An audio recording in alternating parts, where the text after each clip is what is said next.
Ini adalah Suzuki Fronx 2025. Seperti apa fitur yang ditawarkan oleh mobil ini? Apakah sesuai dengan kebutuhan berkendara Anda? Simak videonya hingga selesai. Namun buat Anda yang belum subscribe channel Motokarmon, untuk subscribe terlebih dahulu agar kami semakin semangat untuk membuat video review selanjutnya.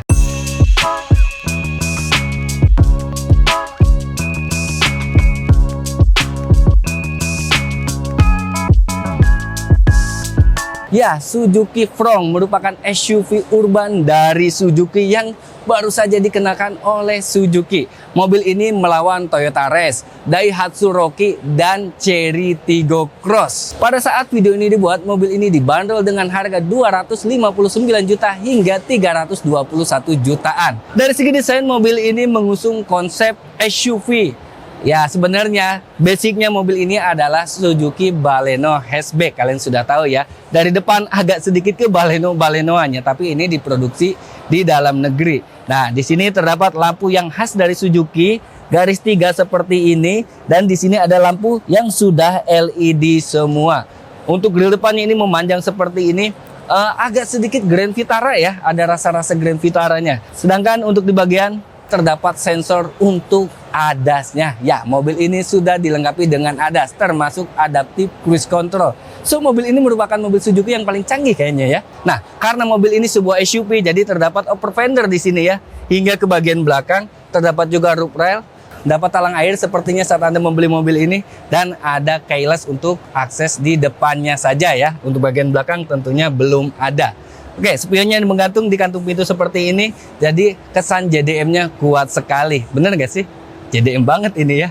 Dan ada turning lamp-nya. Kamera 360 ada untuk tipe SGX atau tipe tertingginya. Di bagian belakangnya layaknya sebuah Fronx atau Suzuki, bahkan ini ada sedikit Baleno-Balenoannya. Kenapa? Karena di sini ada punduk yang seolah-olah coupe seperti ini, dan ini sangat bagus sekali. Dan di sini terdapat punduk lagi, dan kami suka sekali desain seperti ini. Jadi lebih seksi gitu nggak sih? Di atasnya terdapat antena Sharkfin, lalu di sini terdapat roof spoiler dan ada high stop on lamp-nya. Depoger sudah dilengkapi, ada wiper belakang dong di sini. Nah, ini agak sedikit menjendol seperti ini ya. Jadi kesan hatchback-nya masih dapat nggak sih? Di sini ada logo Suzuki, lalu di sini ada logo Fronx ya, dan terdapat logo hybrid karena mobil ini menggunakan teknologi mild hybrid, yang kami sebenarnya sudah berulang-ulang kali menceritakan Suzuki Hybrid tersebut.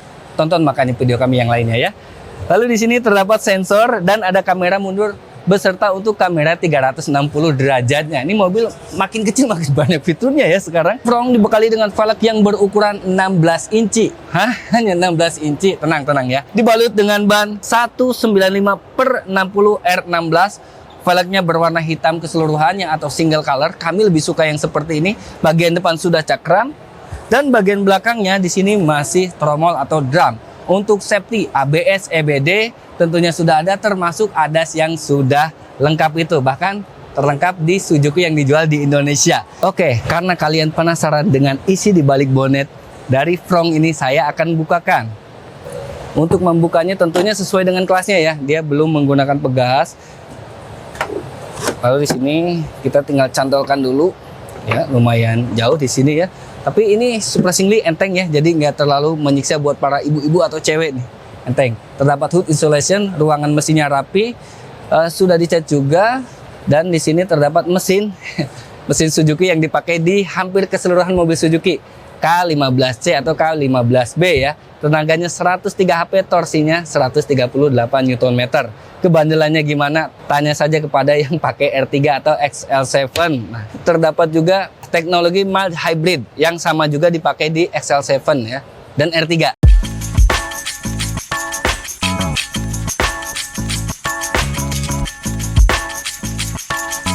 Oke, kita masuk ke dalam row kedua dari Suzuki Fronx.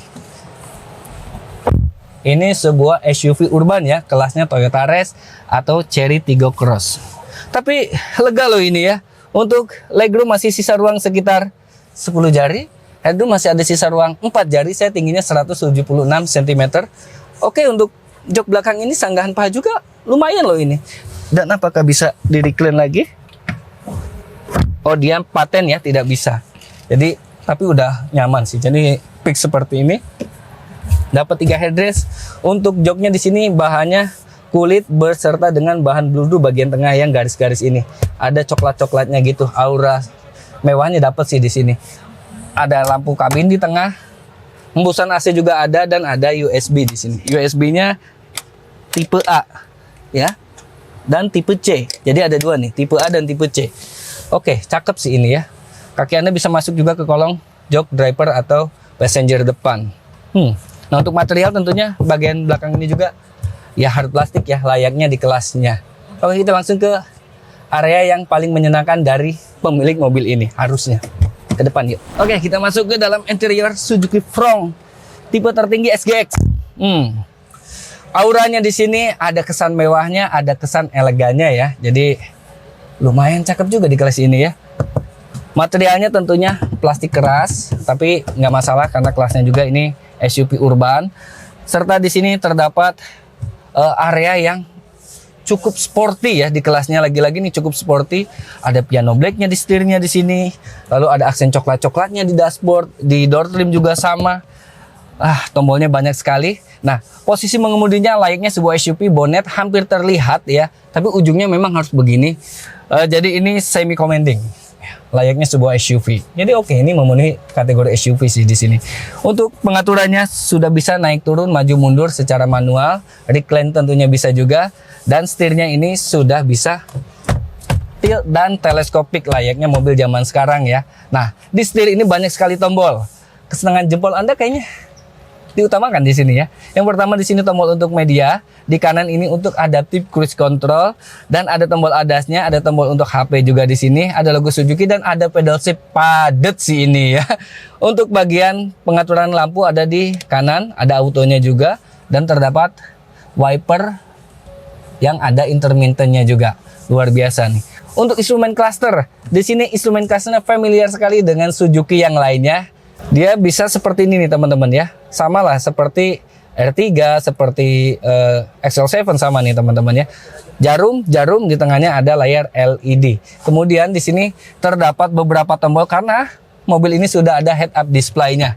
Luar biasa loh. Ada HUD-nya di sini, serta ada kamera 360 view di sini, tombolnya banyak sekali. Keadasan semuanya ada di sini, termasuk untuk kayak di Scoopy nih.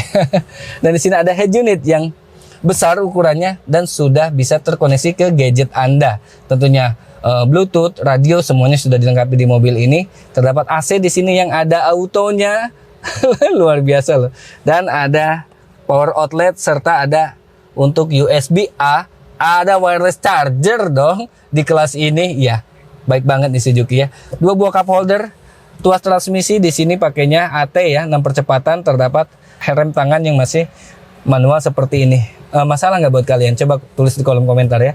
Nah, untuk joknya sendiri ini sporty, ini gede banget nih bagian headrestnya ya, ngajibag. Lalu terdapat material kulit berwarna coklat dan hitam, terdapat material blue di bagian tengahnya. Jadi nggak licin bagian tengahnya, keset. Dan di sini terdapat sun visor gitu ya. Kaca dadanya ada di bagian passenger only. Lampu kabin oke. Dia warnanya masih kuning. Spion tengah manual dimming, dan ini ada sensor ADAS untuk ADAS-nya. Cup holder banyak di sini ya untuk kepraktisan. Ruangan di sini, ruangan di situ, ruangan di sini. Jadi cup holdernya di sini ada berapa? Ada 4. Banyak-banyak deh bawa botol minum supaya nggak kena ginjal kalian ya. Aman ginjal kalian harusnya. Nah, untuk membuka bagasi di sini tentunya belum electric power tailgate layaknya di kelasnya. Tapi ini agak sedikit membuka gak sih, pegasnya lumayan kenceng juga ya. Terdapat hard untuk pemisah atau rak di sini, dan ini bisa ditimpa nih. Biasanya sampai 5 kilo aman nih. Terdapat ruangan di sini yang cukup memadai, ada lampunya surprisingly ya. Dan terdapat ruangan yang cukup gede, membawa barang bawaan harian mah cukup harusnya. Bawa kuliahan, tas, pindahan kos-kosan bisa asal dilipat ininya ya. Lipatannya juga 60-40. Untuk ban serep di sini ada dan berukuran 195/60 R16. Full size tapi masih menggunakan kaleng. Bahkan supaya kalian lebih percaya seperti apa sih daleman Suzuki Front, rangkanya di sini bukan esap nih kayaknya ya rangkanya ya. Dan terdapat mobil yang gini, sayang banget ini ya. Teknologi hybridnya diperlihatkan oleh Suzuki Indonesia di event kali ini. Luar biasa sih. Overall, Suzuki Prong menurut kami mobil ini layak dipertimbangkan karena kelasnya sekarang semakin banyak dan semakin padat. Meskipun memang masih pengen hybrid yang murni gitu ya, tapi nggak apa-apa lah. Karena harganya kan masih masuk akal nggak sih? Nah, menurut Anda bagaimana nih? Apakah bisa mengalahkan Toyota Race? Bagaimana? Tulis di kolom komentar ya. Terima kasih telah menonton video ini hingga selesai. Jangan lupa like, komen, dan subscribe. Saya Dudung Aji, sampai jumpa di video review selanjutnya.